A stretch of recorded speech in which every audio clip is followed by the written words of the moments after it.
Welcome to Spiritual Foundations. This is day number 182. Let me share with you a true to life story about a woman named Nancy. Nancy was 50 years old and she exhibited many maladaptive psychological and physical and spiritual symptoms. She felt lethargic about life. She struggled with interpersonal relationships at home, and she didn't seem to connect with people at her church.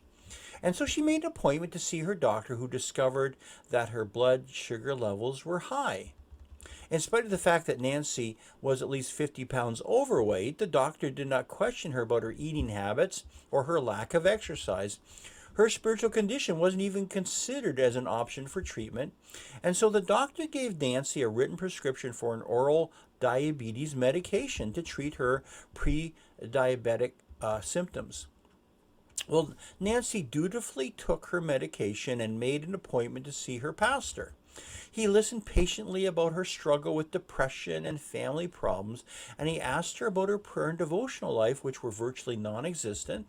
He suggested that she spend more time with God on a daily basis and recommended a good book to partially replace her television addiction.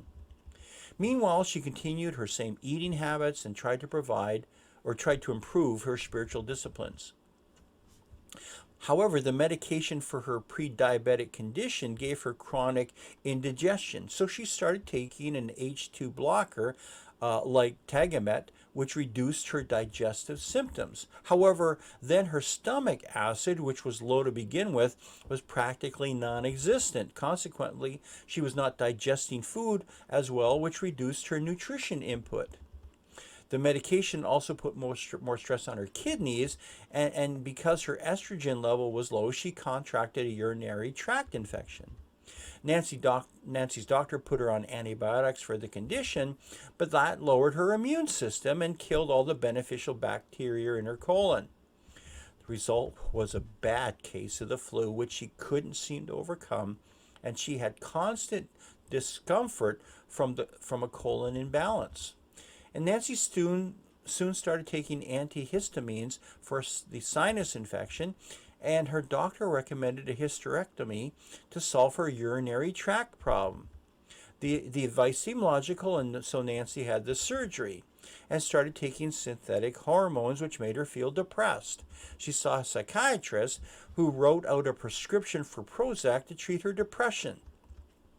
Nancy succumbed to a life of taking a diabetic medication, an H2 blocker, antihistamines, synthetic hormones, and Prozac. She was exhausted all the time, mentally a bit flaky, emotionally withdrawn, and waiting for the next health problem to hit. Now, although this story happens in true life all too often, let's start over again with a different story. Instead of seeing her doctor, Nancy decides to confide with an encourager at her church who asked her about her past and her present lifestyle.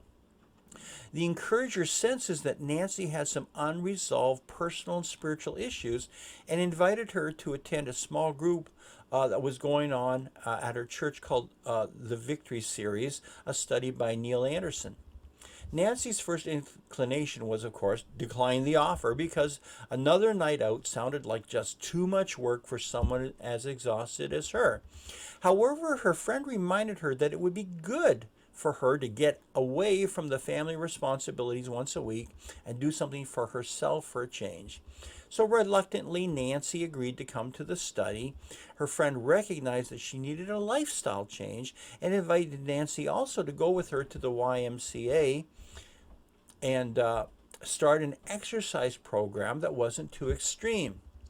Nancy then met a new friend at the Bible study who shared with her how she lost several pounds just by eating smarter, and the two agreed to meet and discuss proper nutrition. Several months later, through the lifestyle changes and the Bible study material, Nancy found her freedom in Christ and discovered what it means to be a child of God.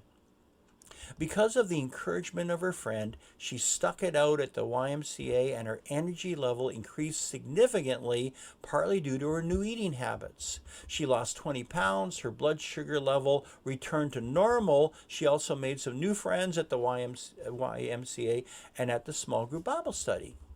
See, one of God's gifts to us is health. And as good stewards, we need to make ourselves accountable to pursue holistic health, body, soul, and spirit, and come into the freedom, the full freedom that is offered to us in Christ. God bless you. See you tomorrow for another episode of Spiritual Foundations for Life.